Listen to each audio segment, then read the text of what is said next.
我覺得 OK 嘅，縱使唔係話你最完美，但係我覺得唱李克勤嘅歌，加有下李林嘅歌，你係啱啱係真係唔可以降 key 㗎，因為咧呢隻歌一定要 bright 你唱出嚟，如果降 key 可能真係唔同咗嗰個氣氛㗎啦。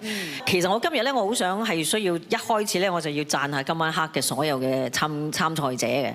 我就覺得咧，其實今晚黑應該要有個提字機嘅，唱咗下廣東話，跟住又要轉咗去唱國語，跟住又一句又轉翻去廣東話。我相信咧，我係需要提字咯。我唔知道大家需唔需要提字。咁我覺得你哋嘅記性都要好好啊，所以呢樣嘢我一定點樣都要加2分落去咯。多謝黃老師。其實我哋中年好聲音係不嬲都冇提字嘅，冇提字機嘅，我哋個 budget 好慳嘅，連呢個機都係慳埋嘅。冇得嘅，得嘅。呢啲就如非你不嬲，你個舞台感都好正㗎啦，我都好中意你嘅舞台感嚇，非常之投入。成隻歌你都唱得好好，亦都冇話特別突然間咁樣硬咗個耳咁樣樣，走咗音冇呢啲咁嘅事情發生嚇。咁啊，因為我覺得你對自己好有自信心啦。咁你成隻歌都係真係唱得非常揮灑自如，同埋好輕鬆，好似好容易咁啊駕馭到隻歌啦。咁啊，恭喜你！我最中意今日如菲個演繹咧，呢首歌咧佢其實係講對愛情嘅嗰種。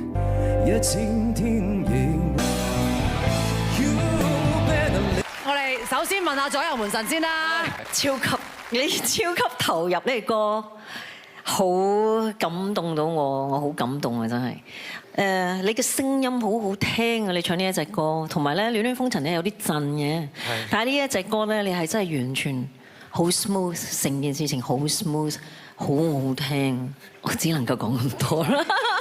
總言之就係好冧住 ，OK， 冧住，好嘢。巨星咯，巨星係咪今日？巨星到 last 個啊！危險區嗰度㗎啦，已經直接。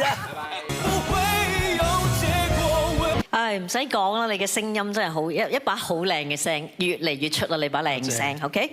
你亦都好識得運用咧大細聲去表達你嘅感情，呢一首歌嘅感情係啦。有啲字你會大啲，有啲字用細啲嚇。呢個會係好容易去表達感情嘅一個方法嚟嘅。但係小心喎，有陣時表達感情咧就太過分投入咗去咧，就變咗拖，有少少拖咗啦。咁咧拖咧就唔係幾好嘅，拖板又唔係太好，因為有少少係可以，一句兩句可以，唔好咁多拖板。Thank you，多謝。哇，18、19喎，我冇嘢講啊，你唱得好好，多謝。你係唱得出嗰種響亮嘅秋天，唔一定要係離愁別緒、好傷感咁嗰啲先至係嗰種嘅秋天，唔一定要係咁嘅。你又唱到嗰個氣氛出嚟喎，但係又唱到秋意喎，你又唱到個感動喎，所以好似阿遠遠咁講都唔係好知道究竟。總言之就好，但係又講唔出點解好。等我嚟扮演阿周國峰嘅角色先。點啊？因為呢首歌嘅英文版咧。